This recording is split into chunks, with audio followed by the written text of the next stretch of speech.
Welcome to the Science of Life podcast, where we dive deeper into topics like Ayurveda, yoga, nutritional science, and personal development.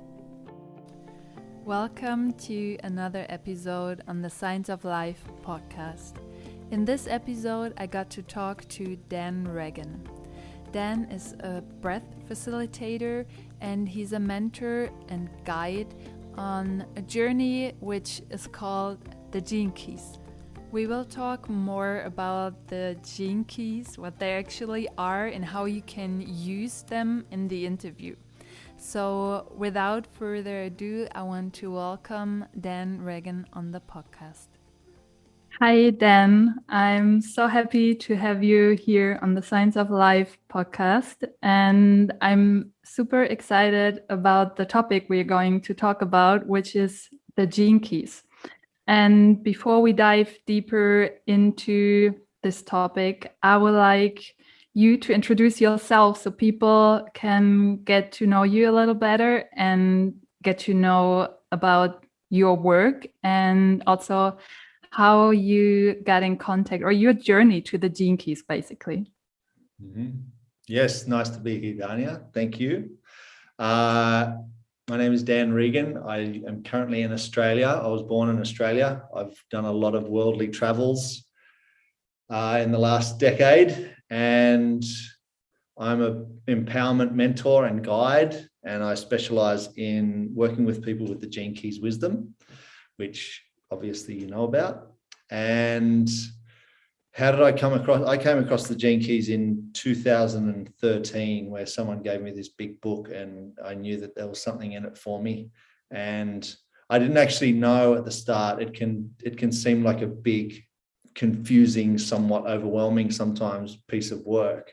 Yet when I got the book, I was reading these keys, and even though I didn't really get it or understand it at a deep level, I knew that it was activating something deep within me. And then the journey just grew from there. But I've been in the personal growth and development since 2008. So the Gene Keys are a personal development system or a wisdom stream that is here on the planet to allow us to evolve. And it's allowing us to evolve through getting intimate with the shadow aspects of our being, which are unique for us all, and really anchoring into our gifts by moving through the shadows. We've all got different shadow archetypes and gifts that we're here to play out in this lifetime. And we all get, it's like a sacred geometrical imprint that's stamped on us at the time of our birth. And it dictates what streams of consciousness or gene keys or genetic archetypes are running through our reality at any given time. So it's a really beautiful system to really get intimate with the parts of ourselves that are unconscious or just on the periphery of our awareness, and to bring up more of that in order to own and account for more of the shadow material, in order to anchor in our gifts and the highest frequencies that are possible and available to us through these times. Yeah, and it's really interesting as we talk about archetypes, and sometimes we think, just, archetypes, and it's like a little bit of this spiritual woo-woo thing, although Carl Jung was using it a lot, and actually it origins in astrology, right? So many people don't know that like the original archetypes basically come from the planets. And it's really interesting how now modern psychology recognizes those archetypes more and more. And I think it's something really beneficial to just connect to certain archetypes that have been there throughout history, right? There's so many stories, and every culture basically has a different persona that embodies a certain archetype, so it's super interesting. And yeah, as you said, like also the Gene Keys, they come from basically, they have many different influences, like human design, astrology, the I Ching, right? So how was your connection to it? Like when you started working with it and deciding wow, this is really something I want to share with people, or I want to guide people with this system. How did it come? How did it come? It came, I was introduced to human design in 2010, and that really resonated as really practical, useful information that really assisted me to get to know the vehicle that I was driving. And then the Gene Keys came along, as I mentioned, in 2013, and I had a really deep dive into that for 2 years. I was really in the throes of the Venus sequence, which you know all about, that we can talk about.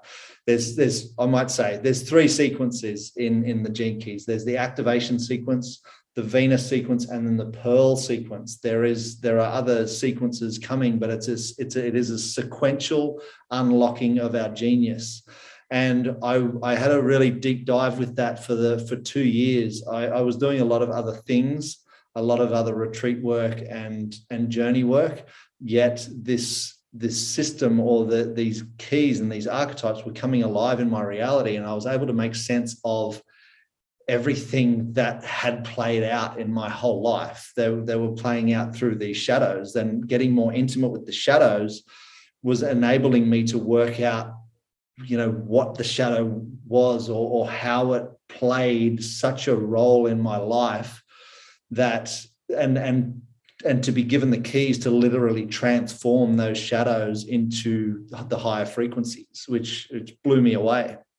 And I actually remember walking across a bridge in Western Australia, and I was listening to one of Richard's recordings of, it was an introduction recording of in the activation sequence. And I remember I thought of a question. I was listening to him, and I thought of a question, and within 10 seconds, the question got answered in my head. And it's like, oh, wow, this is how the magic of the transmission works. There was a really tangible moment in time where it's like, oh, wow, I'm dealing, this is magic. Like, this is real. This is profound, what this wisdom stream is capable of, as I started merging with it. And so then that kind of took a life of its own. And then I traveled to Romania in 2015 and met Richard for the first time. And since then have met him he supported my work and the rolling out of these keys throughout the world, which has been really special. And he's a friend and a mentor, and it's just a beautiful wisdom. So I've been basically traveling the world since, spreading the good word and facilitating it and assisting others to journey deep into it, which is how we came to meet each other. Yeah, and you mentioned Richard a couple of times. So Richard Rudd is the founder of this wisdom, although I think he wouldn't put it like this, because he said it was something that came through him and through his work with human design. So he's been studying with the founder of human design from the very beginning. And to me also, it feels like a knowledge that's like deeply rooted in ancient tradition also. We were talking about the archetypes, and something like and you mentioned that too, like called a living wisdom. And that's something I really want to point out here, because we don't keep in mind that, for example, also Ayurveda, which is like 5,000 years old, it's a living transmission. It's like it has to be alive to evolve within time, and that's so important. And that's what I feel about the Gene Keys too.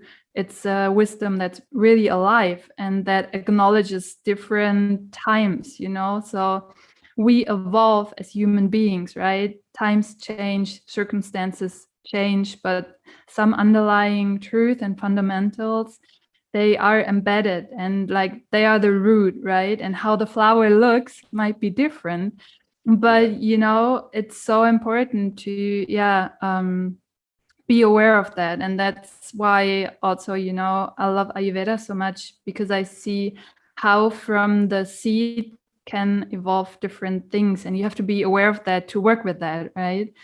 So yeah, so much of the background, and yeah, it's It's yeah. interesting that you bring up too. It's like the wisdom, which is different from knowledge. It's like, and a good discernment of that is like knowledge is of the mind, where wisdom is like the living spirit of truth. It's like the living transmission of the mystery. And as you know, by working with these keys yourself, it's like it's alive. And if someone's speaking or you sense it in someone, it's like they're this wisdom is alive. And it is, again, 5,000-year-old ancient wisdom with the I Ching, that the Chinese used that as the book of changes. Like the emperors used this ancient wisdom to rule the lands. And the wisdom is the living transmission of truth, though. And there's something really special within that you touched on there. That's great.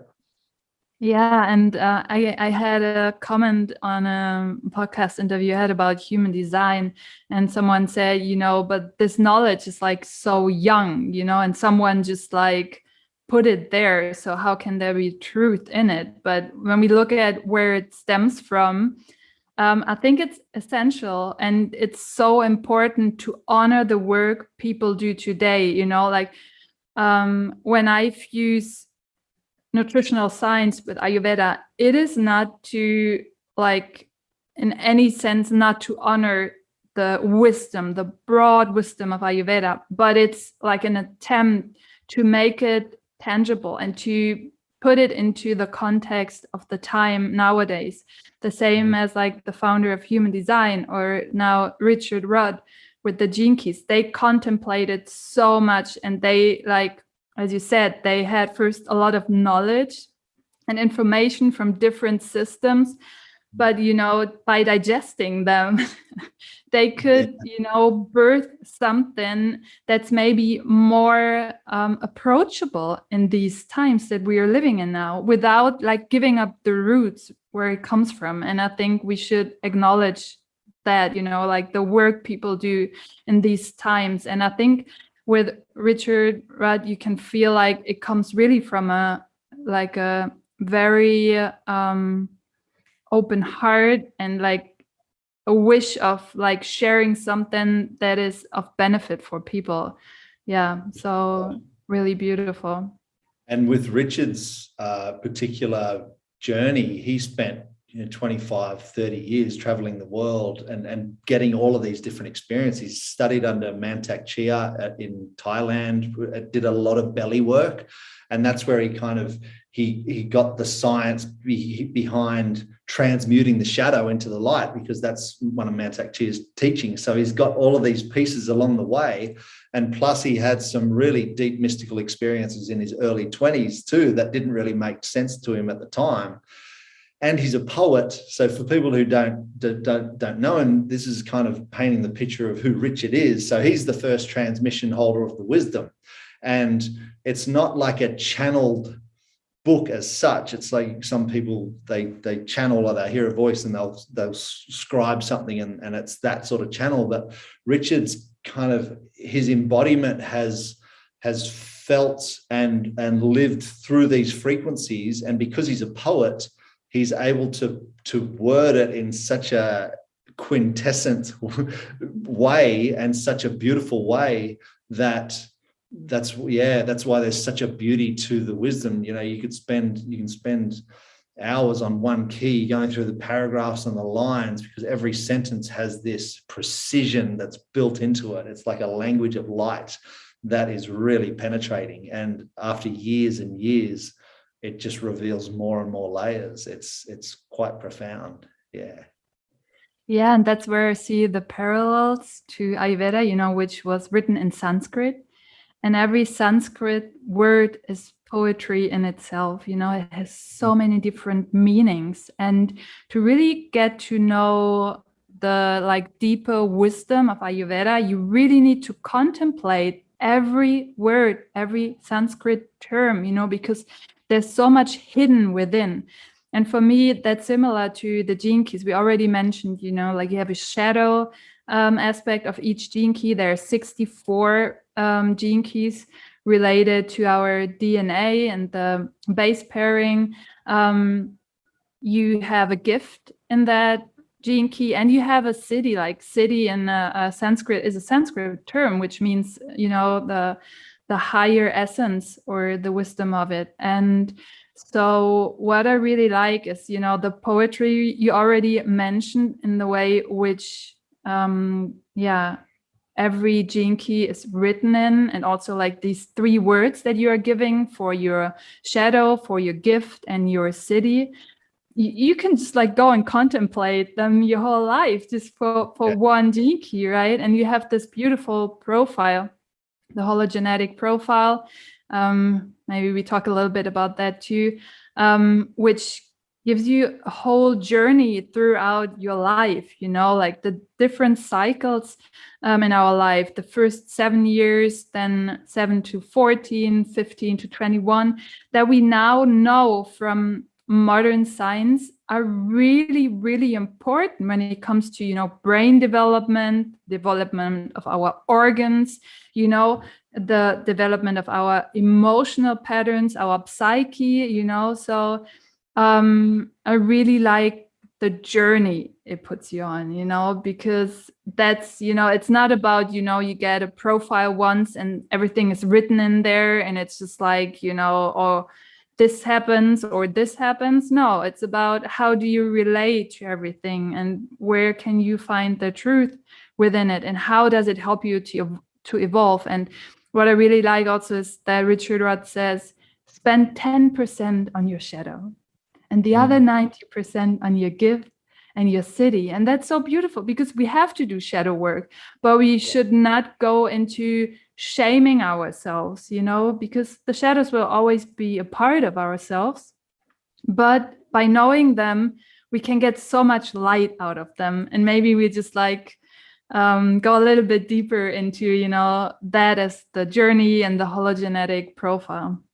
For sure. You bring up some really good points. And it's like the magic of the transmission doesn't just give itself up for nothing. And that's where you see a lot of people, it's like, they pick up the Gene Keys book and then they'll read it and it's like, I kind of get it. And they'll put the book down and skip to another system, but they miss the magic that's there. This is a wisdom stream that needs to be penetrated in order to come alive in someone's reality.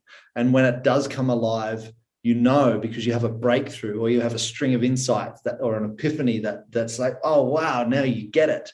And so you have to work at it in order to get traction with the wisdom stream and the transmission to come alive. And once it comes alive, as you know, it starts to do you. It's like breath work, as we're both explorers, lovers of breath work.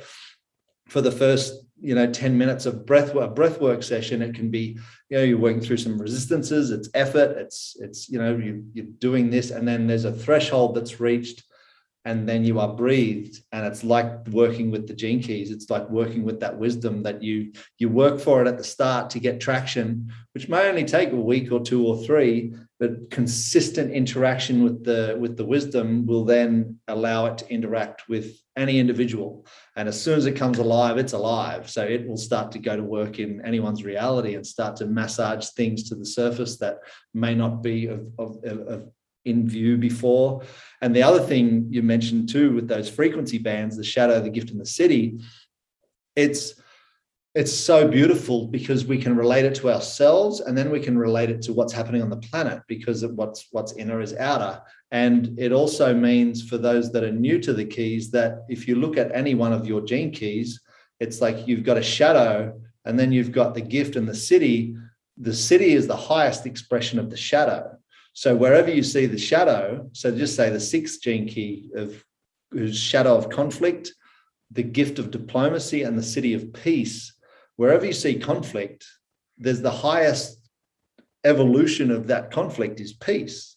And the same with the programming partner, the 36. It's like it's from turbulence to compassion. So wherever there's turbulence and conflict, the pathways, that's the pathway to the highest frequencies, which is compassion and peace. And you can put any gene keys in that kind of context and start really painting a picture of wow, okay, I might be in the shadow material, but it's if I own this and I account for this and take responsibility for this, this is my pathway, my direct pathway to my highest evolution on the planet in this lifetime, which is super exciting. Definitely. And it so beautifully touches the concept of duality and non-duality, right? As you said, because everything is hidden within that shadow. And yeah, we've also been on a journey for a while now.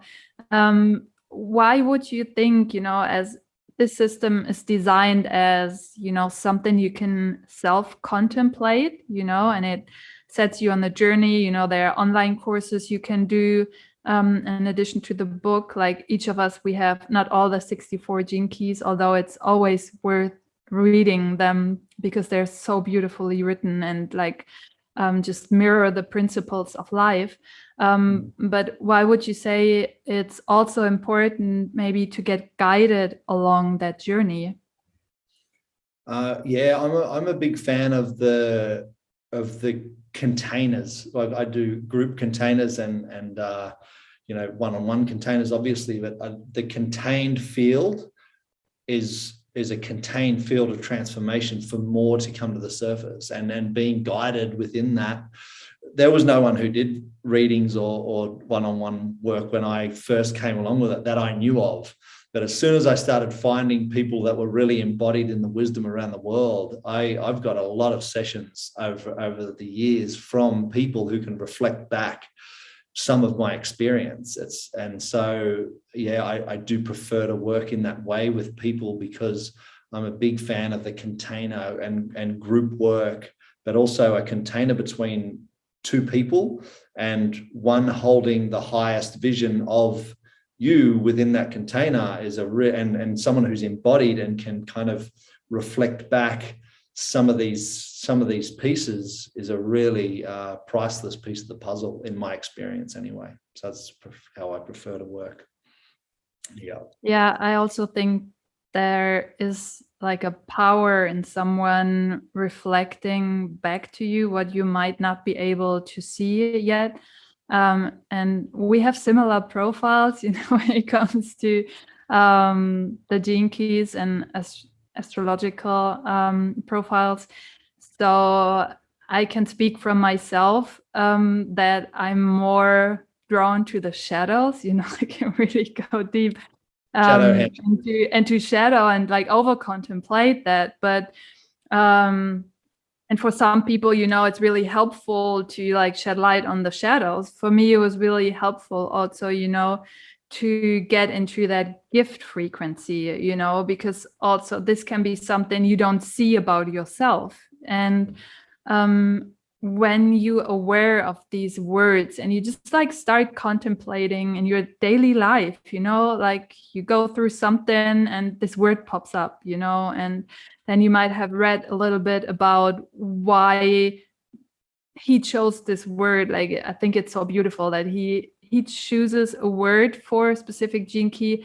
But then when you read what he means or wants to transmit with it, it's so beautiful because we all have our own images in our mind. Like we connect different things and feelings to certain words, but he puts it into a totally new perspective. And I think that's really beautiful. And it helps you to see these qualities within yourself. And I would say if you hold that word in your awareness, as you said, this is how the word or the archetype comes alive within yourself, right? And you realize, wow, I always have a choice how I do things, how I respond to things. It's not about reacting because we react from the shadow frequency, right?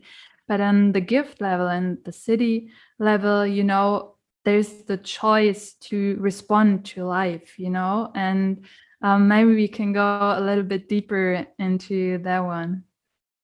For sure. And it shows how much too, because, we're living in the mass consciousness field of humanity, and it's the shadow consciousness field that predominantly dominates the earthly realm at this time, especially with so much coming up and so much upheaval and change and cracking of the systems and structures that have been in place for generations, in a sense. And you touched on a good point with the 10% shadow, because the shadow's everywhere. Every day we can look outside or turn on the TV and you're going to get the mainstream or the shadow consciousness coming through. And, it takes real grit to work through and own these shadow aspects of self, because they are, we're built as human beings to move away from anything uncomfortable. So when it comes to the shadow work, especially so acute shadow work, it's like if you're looking at your gene keys hologenetic profile, for anyone listening to this, you're basically looking at the themes that you're here to play out in this lifetime. And it's kind of like you're not here to really look outside of those themes. Those themes are the themes that are asking for you the ownership of the shadow, to step into the gifts. If you've got a gift in your hologenetic profile, you're going to need it, because life wants you to have that gift. So you can gift that to humanity. That's our life here on Earth. And so you don't really have to go outside of the scope of someone's hologenetic profile to, it's all in basically in those keys that are in that profile. Yeah, definitely. And also, maybe I can share a little bit about my profile and what you just touched on, because like, of course, you want to ask yourself how to be, a more free version of yourself, or a more empowered version of yourself. But on the other hand, as many people might know, my work is just so strongly connected to my expression here in this life. And there might be, I don't think it has to be that way. We express ourselves and give back on many different levels, so it does not have to be by occupation. I feel like it's more, the way we carry ourselves, and how we relate to life and people in it. But for me, like, work is like one of the major outlets of this creativity for me. And so I came in with the question, also on how I can, use those gifts to give back to community, to give back to, everything I create, to what do I want to embody, like so many of us, we are not fully embodied, we are in our minds, but we cannot fully express ourselves, which is always through the body, in a sense, I feel like, and to be grounded and to know what you want to give and what you can give, you have to have this embodiment. So there was one point for me, and this is a beautiful thing for me about the gene keys, because we talked about these different sequences. And so you come with the activation sequence. What are my gifts? What is my purpose? Which is really, really interesting, because I don't like the word purpose, how it is often used. But Richard says it's not what we do. Our purpose is to be. And that's so profound, just you fulfill your purpose by being. So and by being solid, set, and stable in our physical vehicles. And to be solid, set, and stable in our physical vehicles, we need to own and account for the shadow, because the shadow is what's keeping us away from true embodiment in that sense. And also getting real with the human wound as well, and the wound patterns and imprints that everyone in humanity has, and that yet very few of humanity will really get in touch with these wound mechanisms. But as we know, even the journey that we've been on together, it's like to really get specific and to bring more acceptance into what our wounding is, and what contractions and where the trapped light is oppressed within ourselves. And this is why this system is, I've never experienced anything like it in 13 years of really going deep into exploring some really deep and dark realms in order to find the truth. And this transmission really has it, because it's all laid out there, and it's just about the willingness of the individual to want to lean into the edges and to own those bits, because every shadow contains a gift. And And when you know that, and when you're going through some turbulence or waves or some shadow content, you know that if you stay with it and stay present and look in the right places and, you know, continue to interact with the gene keys in a sense, you're going to have a breakthrough and you're going to find nuggets of gold within the shadow realms in that sense. So it's really beautiful. Yeah, beautifully said. And, you know, that just like also brings up another parallel for me, which is yoga, you know, like yoga, how it developed, working with the physical body as well, is basically a form of, you know, bring us into embodiment, you know, and coming back to the three sequences that are out so far, it's the first one, the activation sequence, is about, you know, getting anchored in the physical body. The second one is exploring the realm of the emotional body. And the third one is the mental body, and also how we can give back to society. What's our role in community? Whereas the second sequence is, you know, us in relationships, you know. And the first one, I would say, us in relationship to ourselves. And it's so interesting, yeah, to take these aspects because they're a part of everybody's life, you know.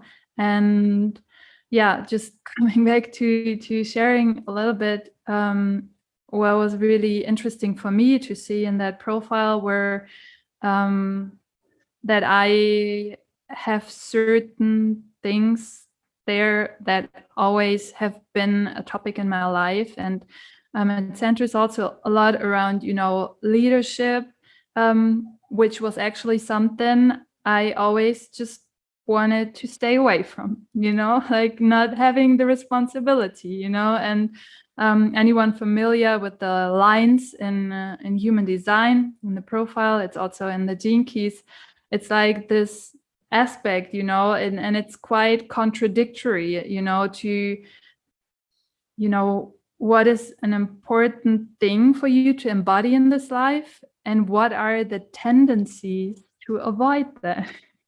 Yeah, for sure. And it really brings into, I find the keys permission after permission after permission of how we're meant to live. It really takes the comparison game out, and the comparison game can be so strong, especially how the media is set up at the moment, or our social media and all that. The comparison game is strong, and if we're not really anchored or know what our gifts are or where we're heading, we can be lost, and we can be in someone else's trip and someone else's script and buying into that and not really stepping into our power. But you touched on a really good one about leadership and the conditioned sense of the words of some of these words, because, you know, we've got a shadow of, you know, to just say the 60-second shadow is intellect, and intellect is a highly prized aspect of being in the modern world, yet intellect is of the mind, where intelligence, which is very different and kind of like the polar opposite, is of the heart.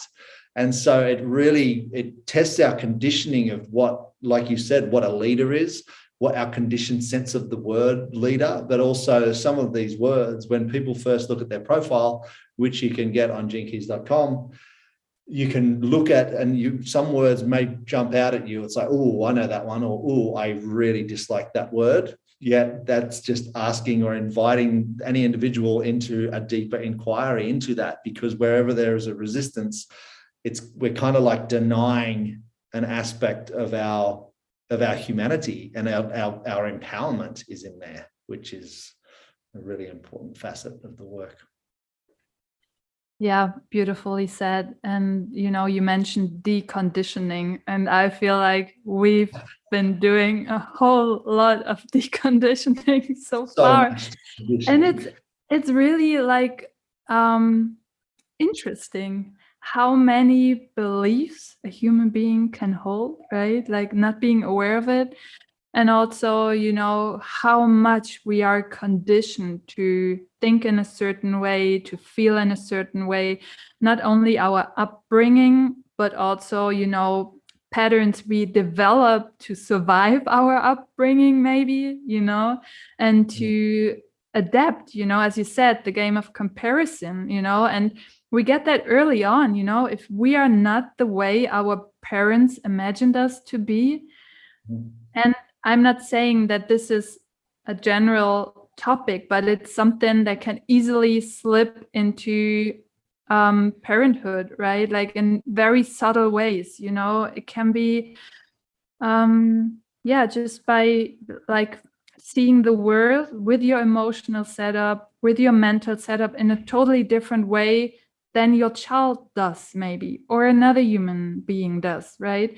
And it doesn't mean you don't love them unconditionally or you want to give them all the love you want to give them, but sometimes to yeah, we create a reality and might not be aware of the other person's perception of reality, you know. So I think that's something really interesting, and I just mentioned that here to give an example of how we might grow up thinking we are not okay the way we are, or that we perceive the wrong way, you know, or inadequacy, you know, like such a big thing, the wound of rejection, you know, as a child, we just feel rejected by not being fully accepted in the way we are. It can be like a simple sentence like, oh no, you see that wrong, or you know, whatever it is, you know, that can leave an imprint and it might lead to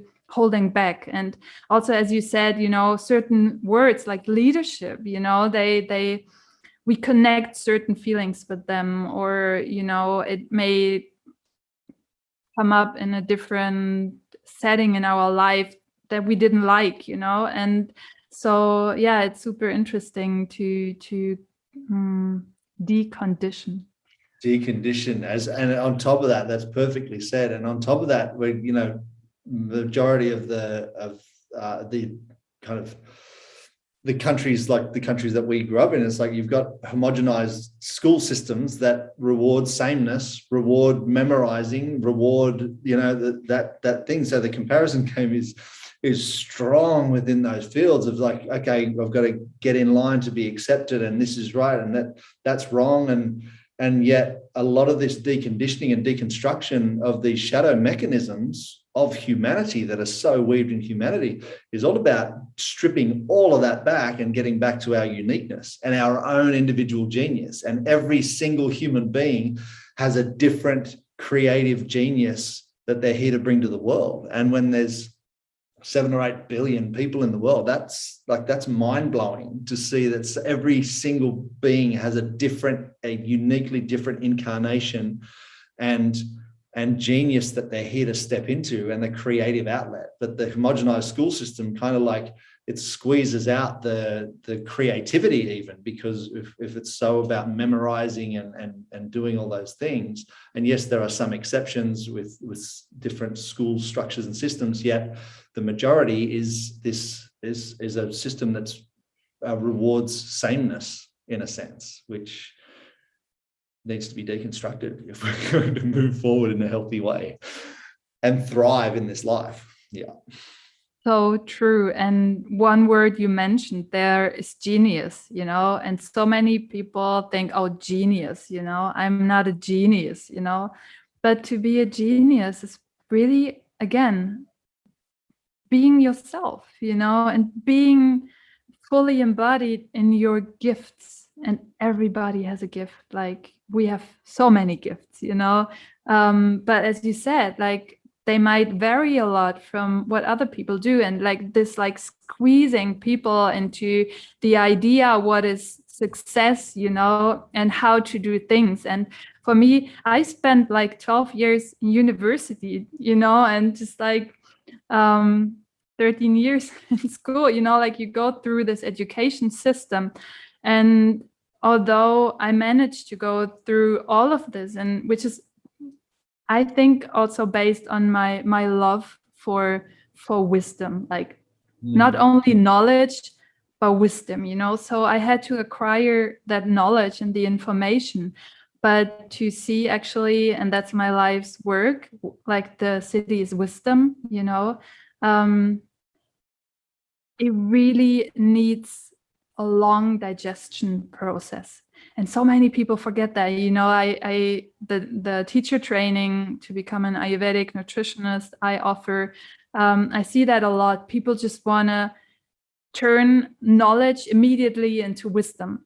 And first we have to acquire the knowledge, but how long it took me to get a little bit of wisdom out of this, and it's basically wisdom, as Richard says, is like about not knowing, and within that lies a lot of wisdom, but on the other hand, I want to mention that digestion process. And through my profile, I also found out that might take a little bit longer for me, maybe longer than for other people, but it's okay. Now with this work we've been doing, I realize I allow myself more and more that things that are deeply rooted, for them to grow, it really takes time, and to have that patience with yourself, And yes, if you look from the Ayurvedic perspective, it might be a Vata type who picks up really quickly.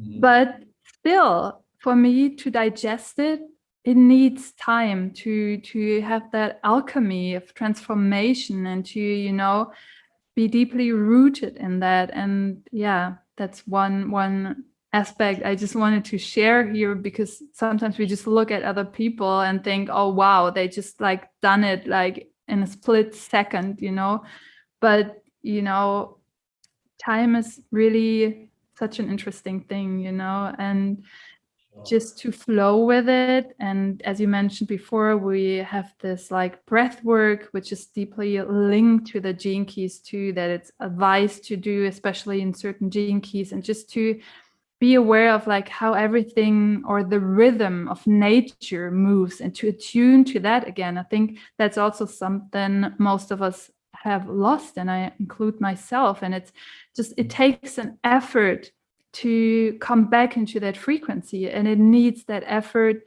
every single day. But with these hints you get from your profile, you can also find it maybe in other systems, whatever resonates for you. But just to attune to that frequency every day, it just helps a lot of like how you move through life. For sure. And we really are moving into a more magical era, but the magic in humanity has largely been lost, because the magic is in the unknown. The magic is in the not knowing. Yet our minds are conditioned in such a way that the mind needs to know what's happening now, needs to know what's happening next week, needs to know the future vision, needs to know all these things. But in the knowing, we lose the magic of the wisdom, and it's lost. Yet we're coming back into that now, into an age where this is totally accessible for anyone who's willing to lean into the edges and own all parts of ourselves. Because we do come in, as we said, we come in wounded, we come in contracted, we come in with specific imprints and ancestral healing to do, because we are the change point. And when we step up to do that work, existence rewards us for doing the deepest work that there is. And for me, this shadow work is some of the deepest territory that you can go to, yet the rewards are profound in that sense, as you know. Yeah, beautifully said. And for everyone who's now asking himself, wow, how can I start this work? Can I journey with Dan? Where do we find you, and what do you offer? I offer 3-month mentoring and guidance in the form of a container, which you've experienced yourself. And they can find me at activatingauthenticity.com. And I am Dan Regan on Instagram. Don't panic. I'm going to put that in the show notes. And for those who are struggling to understand my Aussie accent, thank you for patience and sticking with me. Wow, that was such a lovely talk, and I hope, it will transform into wisdom to many of the listeners here. Thank you so much for your time, Dan. For those who might not be ready for coaching yet, or be at a point where they just want to get familiar with the system first, what do you recommend? Maybe like 3 easy steps.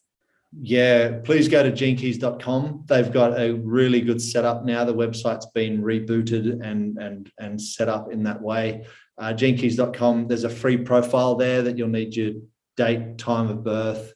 And even if you haven't got the time of birth, they've got a little section for that, so you don't get stuck. On my website, there's a 4-page PDF of go-to steps for anyone to download for free. And it's okay, get the profile, get the book.